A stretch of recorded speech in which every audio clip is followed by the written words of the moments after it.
family doesn't have. It's a family-run company. We thought, well, we got to raise this. Luckily, my brother's in finance. We kind of pitched him the concept. He did his own due diligence and background and research around CBD and said, yeah, I'm gonna raise you the money. We're gonna get it. And what was really exciting is that we did it locally, meaning we have 100 and some investors here locally in Southwest Wisconsin that got us up and running. It wasn't, one entity. It wasn't one individual investor. It's a family-run company with... Hey guys, it's Mandi with Global Hemp Association. I wanted to say thank you so much for joining. I'm excited about the opportunity to build a relationship and connect this supply chain. I mean, after all, that's why we started the association. Our association was built on the foundation of connecting supply chain, building relationships, and helping you grow your business. Anyone from farmers, manufacturers, and distributors, people that are passionate about the supply chain, and those creating products selling into biofuels, plastics, textiles, construction, and building materials. And we're back. Hi guys, welcome. Thank you very much for joining. I'm excited to be here today. Sam, I'm really excited to talk about all the stuff you have going on. But before we get started, I want to remind everybody to go and subscribe to our YouTube channel. Right now, go subscribe. Most or part of some of our followers or viewers are not subscribed, and we want to make sure you get all of the new content. And then also we'll be live again tomorrow, same time. So make sure that you set your calendars or click the little reminder so that you get the notice to come back.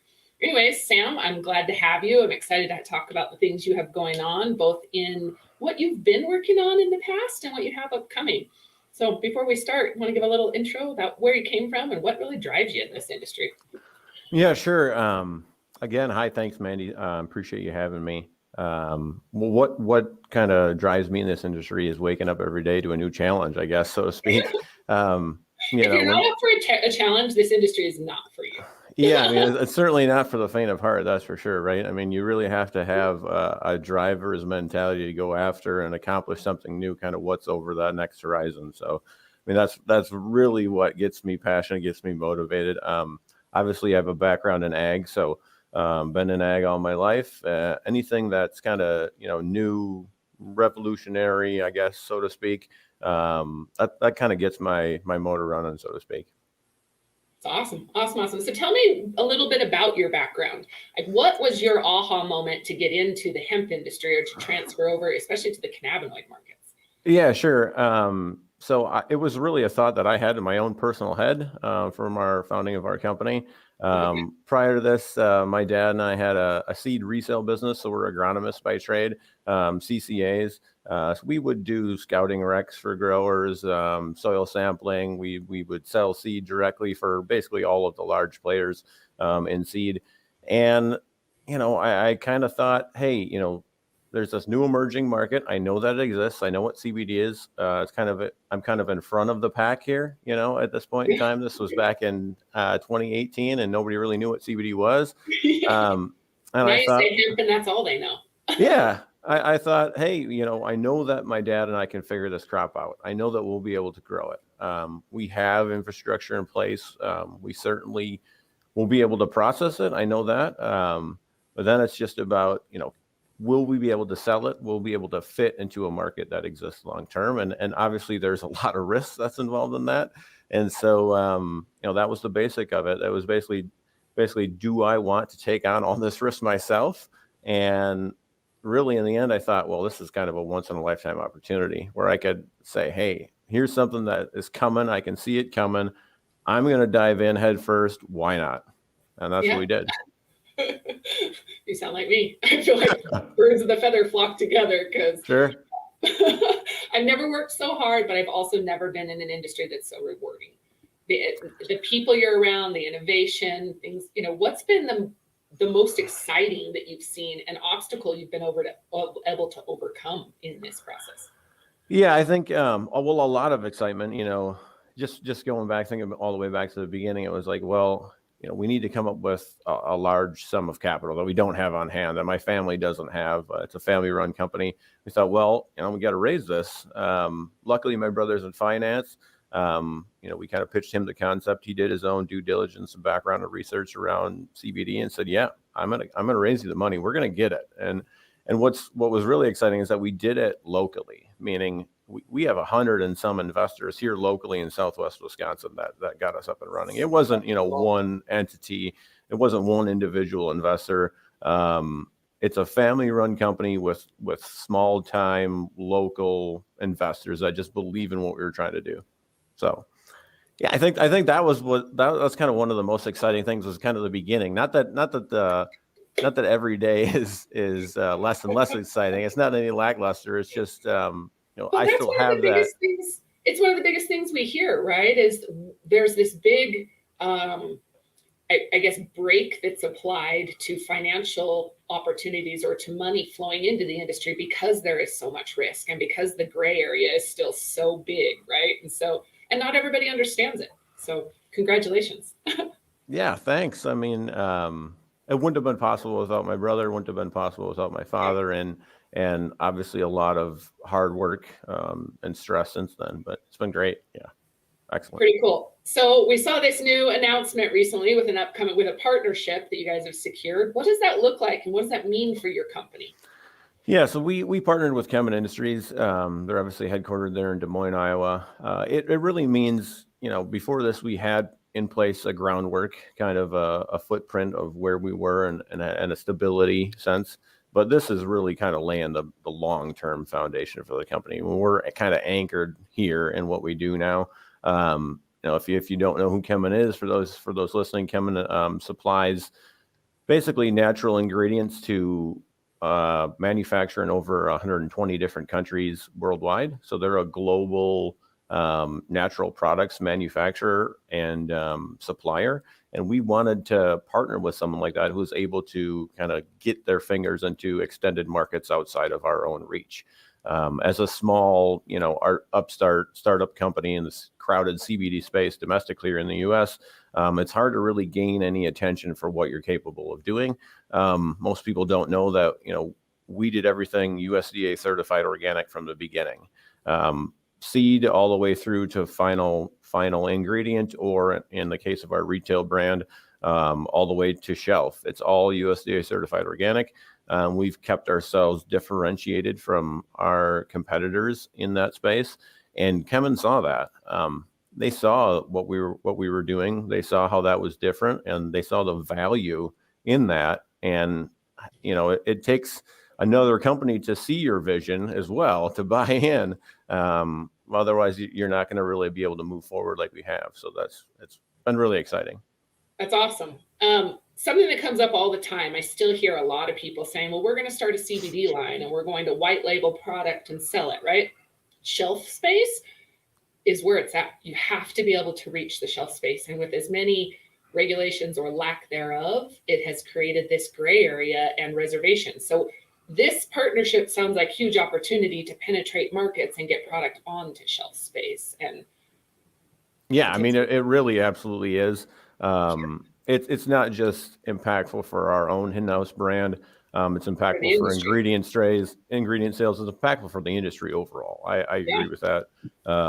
We certainly love the benefit of that impact of what they're bringing to the table for our own shelf space of our own branded products. But we're not going to change the wheel of what Kemin does. We're not changing anything new. They do what they do. We're just kind of brought along with that, and that's great because they didn't really have a developed arm in the cannabinoid space, and we're able to fulfill that for them. That's awesome. Awesome. So I want to say hello, David. I see you're listening. I want to give you a shout out, and Kellyanne, it's good to see you. Okay, so I got a question then. With Driftless, where has your past demand really been coming from? What do you see as the consumers? Where are the consumers driving the industry from Driftless? So I think that there's, for those who don't know, Driftless has two arms, basically. We operate in the retail space, and our in-house brand is Workman's Relief. And then we operate in the ingredient space, and our in-house brand there is just Driftless Extracts. And in that, we sell on the retail space, we sell to retailers in all 50 states and 2 U.S. territories. We're in distribution centers across the U.S., but really any distributor from any retailer from, the small time mom and pop shop up to the big box retail chain. We're in Tractor Supply. And so what they're asking for is, and what we believe we're fulfilling in their ask, is high potent product in terms of cannabinoid content at a price that makes sense for them, meaning that they can come back and buy it again. They can use it every day. That's really how we've been able to be successful with Workman's Relief. When we started the brand, that was really the vision. It was, hey, let's put a whole bunch of CBD in there, and there's no other way to put it. They're really high potency products at an affordable price. In that, it's difficult for us to live on a smaller margin than our competitors. You could obviously understand that. And it can be difficult sometimes to convince retailers to operate on smaller margins. Obviously, they're not interested in saying, hey, if I can retail this other one for $80, why would I retail yours for $40? Right. But when that $80 package just sits on the shelf and collects dust and ours turns, then they quickly understand, hey, I'm actually making $1 here. I'm not making anything if it doesn't sell over there. Sure. Okay, so market shift. Where do you really see, where is your company shifting, and where do you see in the industry as far as demand, or what's driving this shift or paradigm shift that everybody's talking about? Yeah, great question.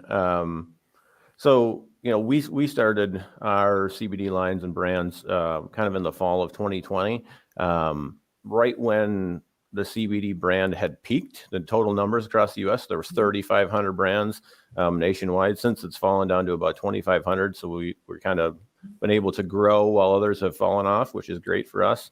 But what I mean by bringing that up is that, hey, Delta 8 just started then, and so it has impacted the CBD space. It's impacted obviously the marijuana space. And it has carved out its own space within the overall cannabis industry. And there's likely to be more new cannabinoids that come to market. I don't foresee ones that are going to have those kind of drastic impact as quickly as Delta 8 did. But in that, we still call retailers every day who say, look, I just don't have anyone who's supplying me with CBD anymore. Nobody's trying to sell it to me anymore. Or, hey, we all kind of dove into Delta 8. Do you have CBD vape cartridges, et cetera? It may not be just that. It may just be something. Look, right. Nobody's making this anymore because everyone switched to D8. We see that as an advantage for us. We don't play in that D8 space. We can certainly sell raw materials for someone else too, but it's not really part of our core fundamental. There's a real gray area right there.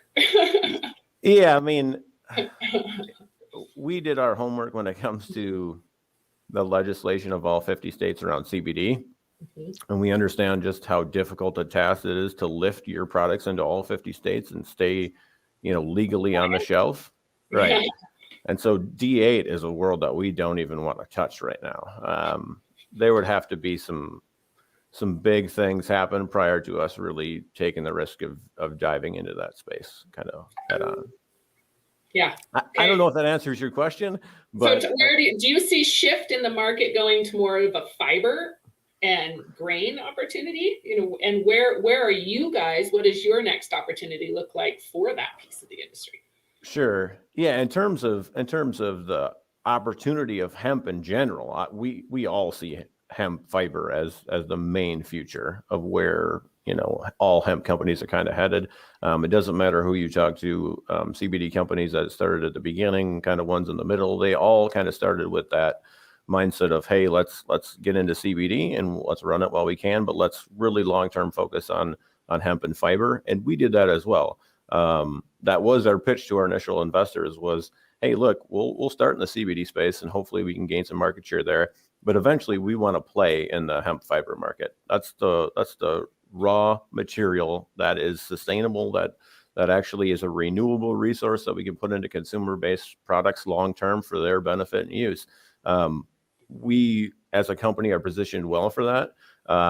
It's definitely kind of the next phase and chapter of our company, and it's happening quickly. If you look at some of the competitors out there in the market, if you look at the INDs of the world that already have facilities in place, I've talked to the people that actually built those facilities, designed those facilities. I think that they're obviously there for a reason, right? There already is demand. You can sell the products coming out of those today. They just don't have them in place. The problem there again is look, hey, you have to start everything from scratch, right? That's one thing that when we say like this is where we see the market moving, even consumers or those that are not in our industry, they see the buzz, right? Sure. But they also say, okay, we're going to come in and put some money and build processing facilities, and we're just going to start manufacturing. It's like, well, back up. It's not like cutting down a forest of trees or going and harvesting a corn that we know we can get genetics on. And yeah, I mean, that's a great point. I see it that way as well all the time. Yeah. You can't get the cart in front of the horse in that space. You really have to understand what you're trying to do the whole way through. Luckily we have a local network of farmers that we've been working with, in my dad's case, for like 40 years, that have bought seed with us, that we scout their acres. We've been on their acres. We understand what they're trying to do. Hemp would fit in as a rotation crop, right? You're not just going to grow hemp on hemp forever. That doesn't make sense. To the point where, we have GPS scouting maps of 60,000 plus acres here in Southwest Wisconsin. You really need an extended, trusted network like that to actually get anything started. And so if you can kind of think about that, you understand just how unlikely these things are to pop up out of nowhere. They're not going to happen like that. It's going to take multiple players from multiple spaces of the industry to come together to get one up and running. Per region, per territory, per state, sure. Wherever, right? Because I think what you just said, I've got to give credit back to, is that network, and it really goes back to who we know, not what we know, right? And being able to secure the trust of those farmers, especially after the dip that we've had in the CBD market, right? And what people are growing for. And so trusting now that you guys are not going to lead them astray, or that we're going to apply practices that make them successful, SOPs. Yeah, I mean, if you put yourself in the position of a small rural farmer that I brought this concept to in 2018 in a winter type meeting setting, you can understand that they were thinking, CB, what?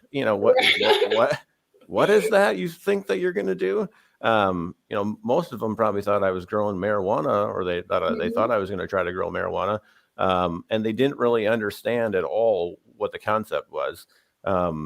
Fast forward 3 years, and we have growers that are calling my dad, routinely saying, hey, when are you guys going to start getting contracts out there for fiber grows? We're not there yet because we don't have a processing facility in place, but the farmer interest has been incredible. And if you understand the American farmer, you know that they will get it done. We have complete faith in that. Absolutely. And I guess this goes back, right? We're providing them another revenue source, another opportunity to generate revenue, and potentially additional revenue or subsidized revenue through the carbon credits. Yeah, I think anything that brings revenue back to the farm family or the farm acre is obviously something that's impactful, hugely impactful. Absolutely. I'm from a dairy state, and the numbers just got released yesterday on where dairy numbers are at here in the state of Wisconsin. For your reference, 50 years ago, those numbers were 110,000 dairy farms across Wisconsin, and today there's 6,100 and falling. Every year down another 400, and so you have this steady income stream.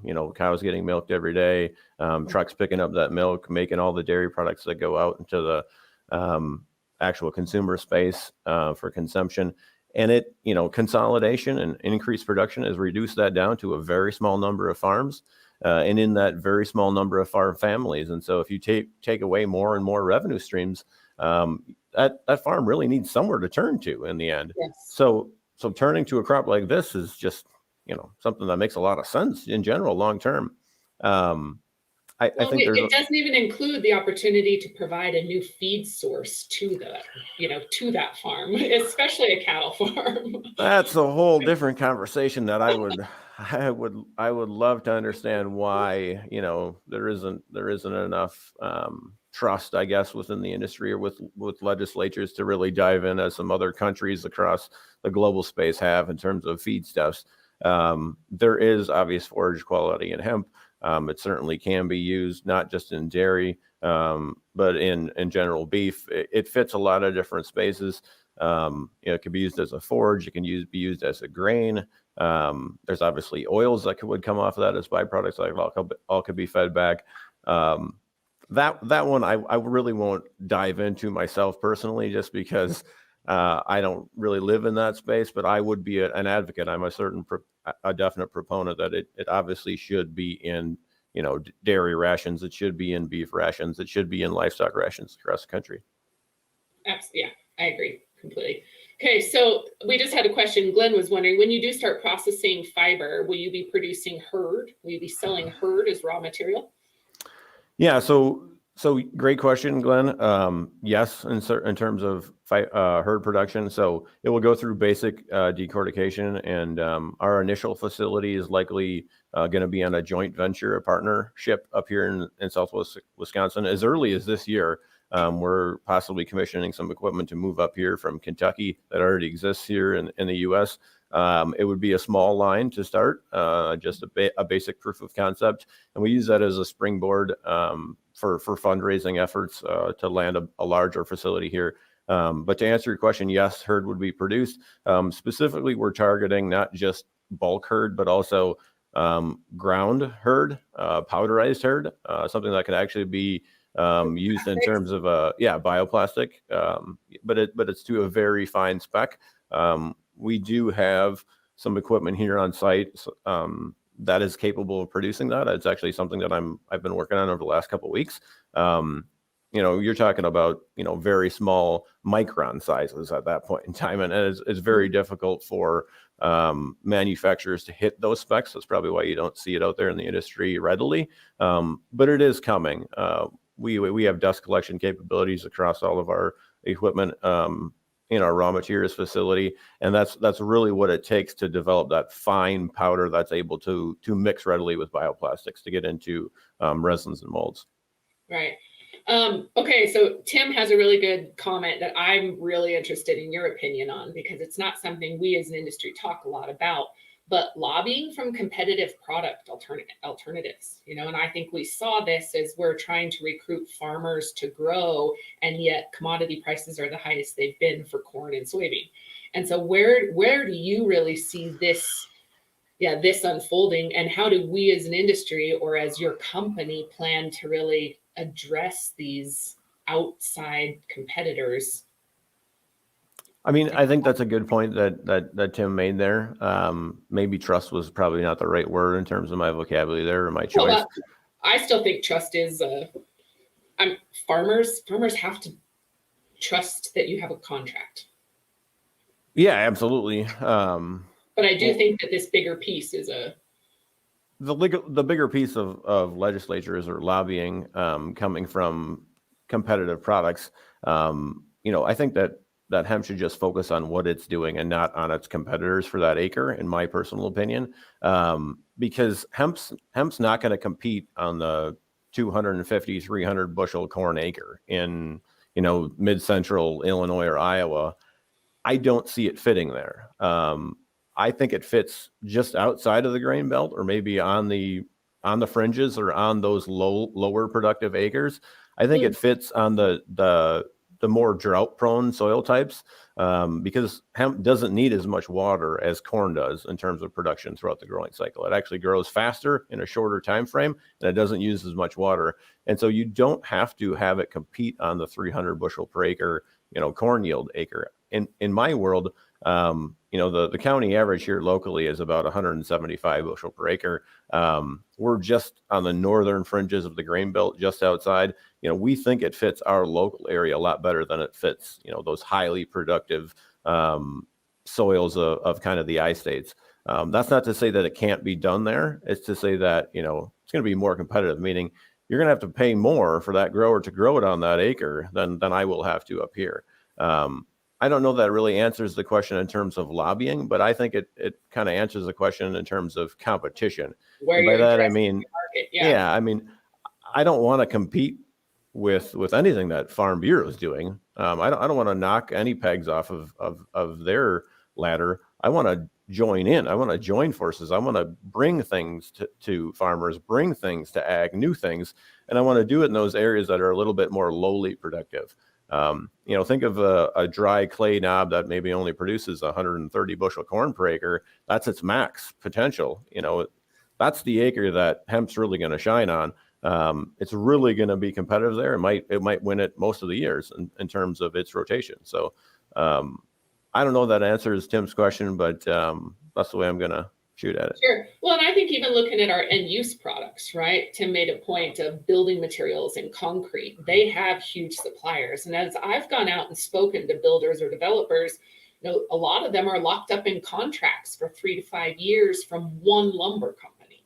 And that one lumber company is who supplies them product. And so being able to come in and take away from part of their market, there's a reason hemp was no longer available for years, right? As we saw a lot of this.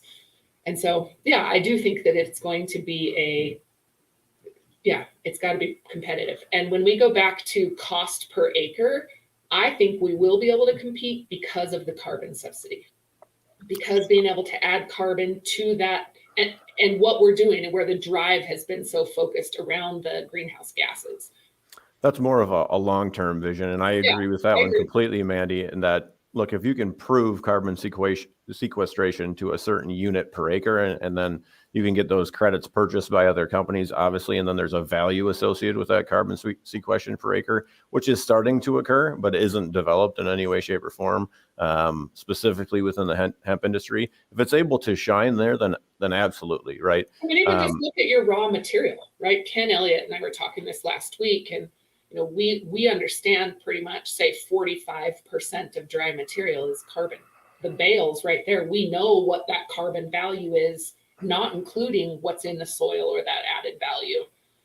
Yeah, absolutely. So you're not only are you tying up carbon in terms of the ability of the plant to take it from the atmosphere and put it actually into the ground, right? So that general carbon sequestration, but you're also taking the plant and its biomass and the carbon associated with that biomass itself, and then you're molding that into a bioplastic that goes into a car bumper or whatever it may be, right? So you're locking that up. I mean, that makes that's a complete understanding of what we're trying to do.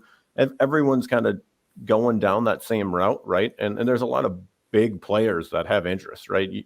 You mentioned, I just mentioned the auto industry. The Department of Defense would be another huge player. There's a lot of them that really care about it, but it takes so much to get up and running. That's why you haven't seen it to date. And the one company that tried it, in Kentucky didn't make it. And if you talk to the players there, they'll say it wasn't because of farmers not bringing the crop, and it wasn't because of them not being able to sell it, right? I mean, they were able to do a lot there. They just didn't quite have enough time and runway to get up and running. That's what you understand in terms of what does it take to scale to get one of these things up and going. You need a long runway, because just like you said, you might have to wait for 3 years to outbid on that current contract that exists from that end purchaser, right? And a 3-year wait time on a sales process is forever when you're a startup. And so not only do you have to win it, but you probably have to beat them on price, right? I mean, unless you can bring something extra in terms of value to the table, in terms of what you're able to provide, they're not just going to buy something more expensive for nothing just because it's hemp. Right. You really have to prove your value. That I also believe is happening just because of the valuable component parts that exist within the hemp plant itself. So you have certain strengths of the fiber itself and certain strengths of the herd that are pretty much unmatched in terms of biomass anywhere. And so those things will separate themselves over time. Right up front, it's hard to convince a buyer, hey, you've got a better raw material unless you can prove it, Yeah, absolutely. And I'm with you that it's that long-term play, right? And I think this is where we have to look, because you're right. Right now, today, hemp is more expensive. It's harder to harvest. It's a broken supply chain, but long-term, we've got major opportunities that can be and are being considered, especially by large auto companies, because I anticipate we're going to start seeing penalties potentially for carbon offsets or carbon Yeah, I mean, if you look at the auto industry and what it is today and what it has been in terms of what it's been able to drive, you understand really what it is transportation, right? And so we get our raw material into that to actually build the transportation vehicles that are transporting goods across or people across the country. But it's really more than that because look, ethanol has been one of the biggest drivers in terms of energy of that space for a long time, basically since 1990 when it first got up and running. Sure. And now ethanol is consuming 40% of U.S. corn, right? I mean, it's our largest domestic consumer is going right into ethanol plants and biofuels. And obviously, Tesla didn't go out of business yesterday. At least I don't think that they did. And so electric cars are the future. They're coming fast. There's a lot of startups, Ford, GM, everybody's diving in. Everyone's got a new make model. It's all coming, right? And it's not just domestic producers of cars. It's international producers of cars, right? Toyota's going to be in. They're all going to be in, right? Everyone's going to build electric vehicles. And so what you'll have is that you're going to lose 40% of the demand for U.S. corn. And I don't know that there's anyone who really understands that impact. I don't know that it's that there's an economist or that there's a politician or a legislative body who can really even understand that potential impact to ag. I will tell you, it is huge. Right. If we lost 40% of the domestic demand for corn, there would be massive impact to agriculture. And obviously it won't happen quickly. It's going to happen slowly over time. But to your point, Mandi, it is the future, right? And so you need something to not just fill that hole. And I'm not here to say, look, hemp's going to replace corn acres in terms of that huge giant size. What I'm here to say is, look, I think it competes, on those fringe acres, those lowly productive acres. And I think that it competes today and it will in the future. I had a question yesterday come up in our farm meeting that asked how we start to integrate, hemp into this big agriculture. And I think addressing the acreage, just like you said, starting on those fringe acres, those outside. And I think Scott yesterday said the same thing, out of how many X acres, so many are not under pivot. So then therefore those become perfect starts or places to really start.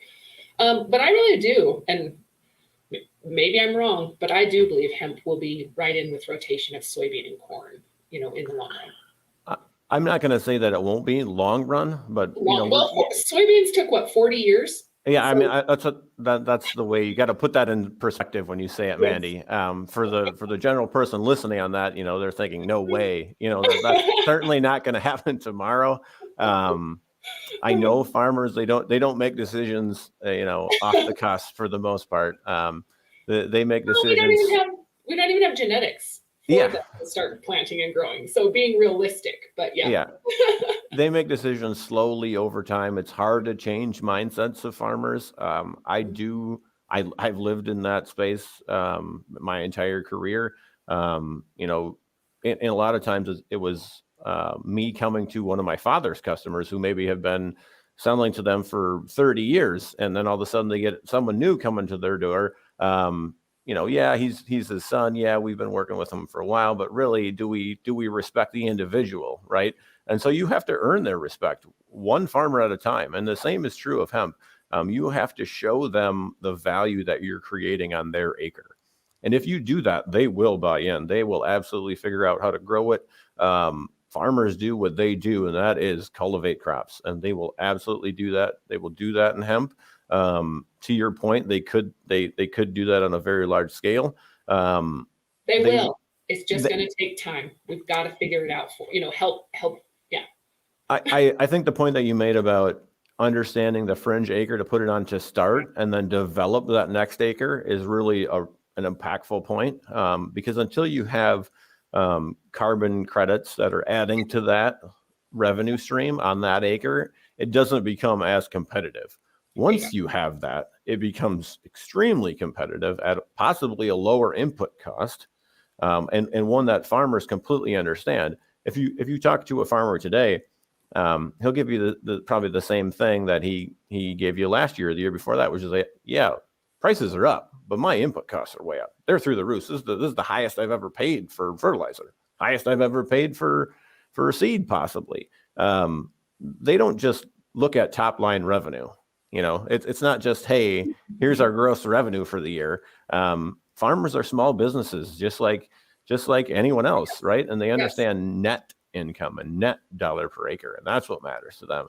And so the beauty of hemp is that it's fairly low input, right? I mean, it really does what it does best through Mother Nature. It grows really fast. It takes less nutrients on average versus corn. It takes less food to actually fuel it and get it up and growing. So I see that, Mandi. I agree with you completely. I love to hear passionate people talk about hemp. So yeah, absolutely. In due time, right? And the research and the tools that are needed to help drive this industry, they're advancing very quickly. And so it's been fun to. Yeah, I think, something that, and maybe I can chime in here about our kind of our accelerator program on hemp. Please. Is that, look, I thought, hey, this is a concept that I envisioned for our company was, hey, let's build a nonprofit organization that other companies could come to, other startups that might need seed round funding for development of final consumer products in hemp. What I mean is, I want the tampon company that actually wants an absorptive material based on absorption to come to us, the 501c3, for funding for their idea, their concept. They pitch us. They need those investment dollars to get up and running. They show us their proof of concept. We say, hey, this is a great idea. Let's go ahead. Let's move forward with this. They get the dollars they need to get up and running. And then from then you get that actual impact of a final consumer product that's going to use that raw material that comes out of a decorticator, because the decortication technology is done, right? We know what that is. We can produce fast. You can produce herd, right? What you need is the next step after that. What is the actual consumer product that you're trying to build, right? And then build back to the actual hemp fiber type that you want. And so we built a 501c3. It's really in its infancy, but it's really a place for anyone within in industry to participate. Maybe it's dollars in terms of funding. Someone wants to donate to a space that's a not-for-profit for research dollars for startups to come and build products. That's really what it is. We modeled it kind of after the Silicon Valley tech space. Actually, there was a large investor that's in Silicon Valley who grew up here locally in Reedsburg, Wisconsin. He founded an early internet search engine company in college, and he's went on to lead a very successful career in venture capitalism just because he built one of these accelerator programs for tech. And we see the exact same thing, only do it with hemp, because there are a bunch of these startups that exist today that have really good ideas. They just don't have the funding. They just don't have the network capable of launching it. I 100% agree with you. You're speaking to my language right now, because I do. And we talk a lot. I hear often two sides of why the market isn't moving, right? And one thing that comes up all the time is our processors or our end buyers just aren't sure what the quality or spec is that they need yet, because innovation, this piece of innovation is huge. The IP that will come out of this next phase is enormous. And I understand why there's this gap in understanding between processor and end product, because there's 25 to 50,000 products that still haven't even been developed. We still don't even know what those are yet, and the capabilities of something. Someone said 80% of our home can be made with hemp, and we're just scratching the surface with hempcrete and wallboard and plant paints and adhesives. And yeah, it's exciting. I think you're right on the cusp of same thing, just like your experience that you just shared, the gentleman that really was able to take off and create a bigger impact because of his involvement at the innovative stage. I mean, that's really where it starts. It starts from an idea, right? So someone has a concept or an idea, and maybe their hiccup is they just didn't get it in front of the right group. They don't have an audience yet. They don't have the funding yet. Maybe they don't have the research capabilities. Our 501c3 is built to handle kind of all those things independently. Basically, here's a place where people can donate in terms of their interest in, fiber funding. That's how it's going to start. But then here's all these other young, I don't want to say young, but young upstart startup companies. They are young. They're Yeah. infantile, in fact. Everybody in hemp is. Yeah, and they need. We're all startup. Yeah, they need some place to voice, and they need an audience to bring it to, right? They need a place to bring it to grow it, and that's really what we're trying to provide. And yeah, we're excited about it. We think it's a good concept. It's a good idea. We think that it makes sense long term. We're obviously doing it ourselves, and so what I say by that is we're already working with a couple companies that have some final products that they're trying to pitch into the Johnson & Johnsons of the world, or the Procter & Gamble's of the world, or the Unilevers of the world. They're obviously still in R&D phase. They're still in they're still in product development, but we're already working with them, using our equipment, able to produce vast herd to date, which is very small in its scale. But just in terms of small sample size, proof of concept goes a long ways for a lot of these individuals. We're doing that only when we want to replicate that as we grow. So yeah, let's get decortication installed at a small scale. Yeah, let's put a raise together for large scale decortication. We're doing both those things, but then also let's have this 501c3 that's dedicated to really advancement of the final consumer products overall. That's really what impacts the industry, because those are the ones that are going to be chewing up those raw materials that are coming out of that decorticator. Okay, so I've got a couple of questions that I don't know how much we know, but I am curious. First is, what is small scale compared to large scale? When you say large scale, what does that mean? How many? In terms of decortication? Yeah. How many? Smaller scale is about 2. Okay. We have a 1-ton R&D line at our facility currently that we don't operate daily, but we operate as necessary. So we're able to decorticate not only traditional iHemp or industrial hemp. We're also able to decorticate the CBD type fiber stock that we have on hand. So we're able to do both with our line. Our line is very, very, very small. The 2-ton line that is likely to come up this direction here in the coming year or so, that is also a very small line. You start to get to a larger line, it's 10-ton. And then you can get beyond that, but you can also put them in series. And so you can have multiple 10-ton lines in the same facility.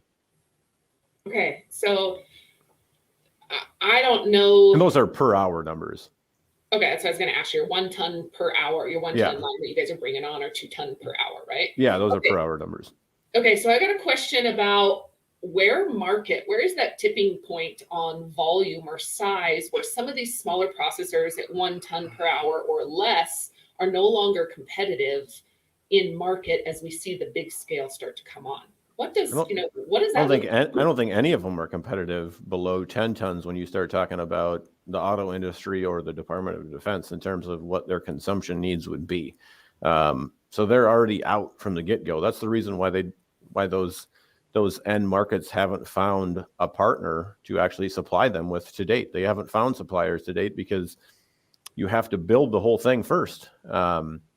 So there are a few fiber companies I mentioned, I&D, that are up and running and installed, but those markets for them are local, right? You can't transport a large, bulky, low weight material across the country. Like, your transportation costs kill you, especially when we're already competing with high costs, high inputs that are subsidized.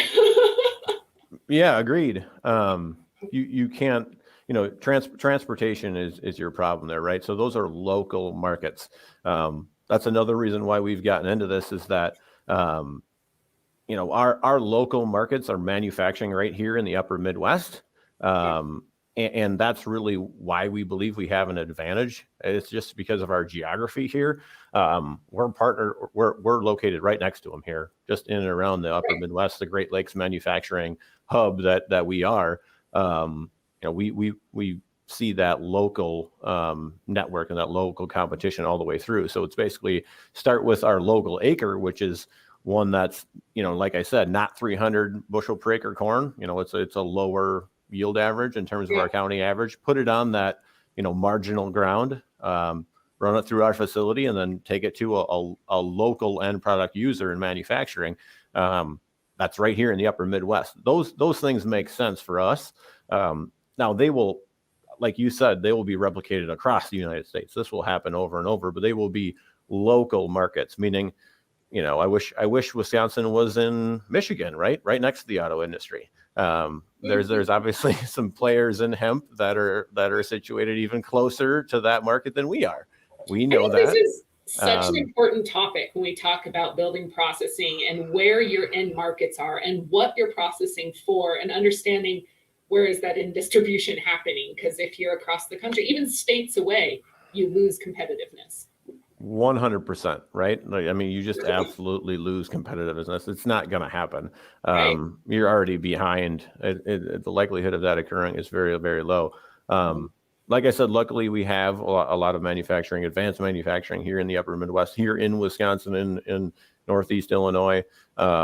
Specifically, obviously, to the state of Wisconsin, we also have a lot of paper manufacturing. And so it's not just, I don't want to throw that big P word around heavily. I know people have a lot of big thought process or ideas around paper. I'm not going to broach that. There's also a reason it has struggled to take off. Yeah, it's right. hard. Like, its infrastructure is clearly a challenge. I mean, those competitors in a different composite biomass, and that being wood, have been there for a long time, right? They're dug in. They've got a lot of risk in someone beating them out, right? So they're not going anywhere. You would have to actually beat them. And I don't want to actually talk about the big P word in general, right? I want to talk about some of the other composite type products that are made out of paper. Think tissue papers, or something along those lines, right? In terms of tissue paper, there's something that's more about absorbency than it is about anything. Whereas hemp is obviously a better replacement for something like that, or even toilet paper, right? I mean, those are type of things that are different than just traditional paper itself, or in terms of cardboard or packaging, stuff like that. When you look at tissue, when you look at absorbencies, and you look at the addition of hemp in terms of what it can do compared to wood, that's when you actually start to get competitive advantage based off of the input material. Those are the type of things we look at. And obviously, like you said, it's time, right? It's small companies growing and then gaining more and more footprint over time. And as they expand, then all of a sudden they get a chance at that 3-year contract that, they had no chance at before in the past, Mandi. Or collaborating. I say all the time, it's going to need, I hear from brands all the time, like, we can't come on until we know there's multiple sources with the same quality of product or raw material. And so being able to say, hey, one in this territory, one in this territory, one in this region, right? We're going to come together to supply so we can mitigate risk on that input and actually secure that contract. I agree with that completely. Collaborating is actually the best way to get there. Meaning, let's say one of those larger input users wanted to work with not just, hey, here's the decortication plant, but hey, let's work all the way back to the acre. Let's put our fingers into the whole supply chain and partner with everybody so that we can have transparency of our final products. Right. I think that's really them working together, instead of them just, hey, coming to buy from a raw materials provider one time and saying, hey, sure, give us a shot one time. They're actually in it for the long haul. They've invested all the way through the supply chain, all the way down to the acre, and those dollars kind of hit at all levels. That is the most impactful and the most likely to work long term. If you can find multiple players in a regional environment do that will be a way to success. I totally agree. Okay, so I skipped over something, but I wanted to talk about book highlights. Oh, yeah. Want to highlight? Yeah, tell us all about this book. Yeah, so I wrote a book. The book is called Cultivating Cannabis. Okay. For those listeners, you can find it on Amazon today. I wrote a book just kind of it's kind of funny when we got into this. My dad had talked with me for a long time about growing hemp and saying, basically, hey, here's a high value specialty crop. We don't know anything about it. We need to learn as much as we possibly can as quickly as possible to try to de-risk this thing, which we both understood going in.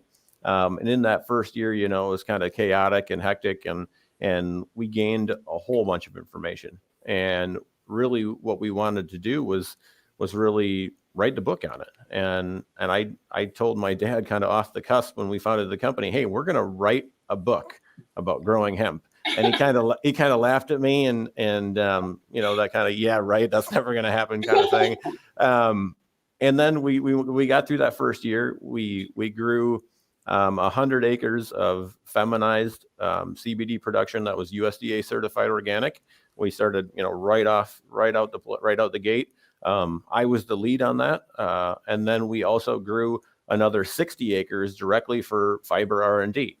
We did both model types in the first year, and we kept, scouting notes, and we kept notes on our inputs, and we kept notes on, hey, we're seeing a disease pressure coming here. We don't really know what this is. We sent it off to university. They came back and let us know what it is. Well, what are we going to do about that? Because, we have to maintain USDA organic standards here. What type of fungicide approach are we actually going to have for that acre? Luckily, my dad has got a number of years under his belt in terms of his experience with crop scouting, both in traditional row crop and in specialty crop. His experience, along with what I was seeing in the field, led to a very successful grow. Now we've been able to do it for multiple years, and that book was just kind of a culmination of everything. And we wrote it together thinking, look, if someone wants to get into this, they're likely to start small. Right, they're going to start maybe in a greenhouse and maybe grow a small little subplot, or maybe they'll start on a quarter acre or something like that. But if they're good at it, or if they have a brand that's catching a root, and they need to elevate their abilities to grow, how are they going to do that? Where's their roadmap? This is something we wished we had when we started. Where's the knowledge? And I didn't hold anything back there. There's no secrets that were left unturned. I gave you everything. It's NPK, all the micros associated with it, planting populations, genetics. It's really true advisement from certified crop advisors, both state and federally licensed. Both of us are, about what we did and what impacted us, and have that understanding that it was our dollars being spent as well. Right. It was our risk in growing that crop at the same time. So it impacted us not just in our knowledge set, but also, economically. That's what the book is. I've sold quite a few copies already. Hopefully, someone who's listening, check it out, pick it up. If you need help growing, certainly outdoor, this obviously outdoor grows. Any and everything you need is in there. And hopefully it works for you. Awesome. So I just bought the book. Everybody else, log on to Amazon and get yours. I did just get ours. There's another one. Gene Lotus just published a book that's also on Amazon that has all the hemp builders in a number of different countries listed. So check hers out. It's the Hemp Builders magazine also. And so I love that I'm collecting a library of books from our members with information that become resources. So I'll also share it with a link on our social page and on our hemp hallway so that members know where to find it. Great tool. Okay, so what advice would you have? We only have about 5 more minutes. And what advice would you have for those that are entering into the industry? And what do you need from the industry to really help advance what you're doing and progress your accelerator? Great. Two great questions. So what advice would I give kind of to the industry in general, or to someone entering the industry is do your homework. That's the best advice I can get at any stage, any level. Do your homework. You want to mitigate risk, and there's plenty of risk when you get into the hemp industry. Understand what market do you have today and what potential market exists. Something that you were alluding to a number of times, Mandi, is what is the potential? And the potential on the crop is vast. The potential is nearly endless. And so you really have to understand what you're trying to do up front. Don't get your cart in front of the horse, so to speak. Understand what you're trying to do, and then stick to that. Stick to those guns, and that's really what's made us successful to date. Is we decided to be USDA certified organic in our grows for CBD from the beginning. And we heard it from everybody that, hey, that's not necessary. You don't need that. Nobody's demanding that. But yet we're still in business, and a lot of people aren't anymore. And so, we feel that's kind of been one of the cornerstones of our approach. And we're going to have the same approach as we get into hemp fiber. Let's make sure that we keep the farmer in focus at all times when it comes to growing this as a rotation crop, because you need a lot of acres to really make an impact. And hemp can have that impact if the farmer sees the benefit. If you keep them in their mindset in the crosshairs, you're likely to be successful. Because like you said, they'll figure it out. They know. And over again, I hear business people coming into the industry and saying, well, I'm going to have my farmer grow this way. I'm like, we don't tell our farmers really they're going to do it. There are SOPs that will help them be successful so that we can make sure we get the right type of crop. But reality is they know their craft. Farmers are entrepreneurs, right? Yes. They are everything. And, in some cases they're electricians and plumbers, right? They're mechanics. They're do everything type people, right? They're not afraid of what's over the next horizon. They just aren't. That's just not in their mentality and approach. And so, they will absolutely get it done. I have 100% faith in that. Just give them the chance, right? And that's really what we're all trying to do.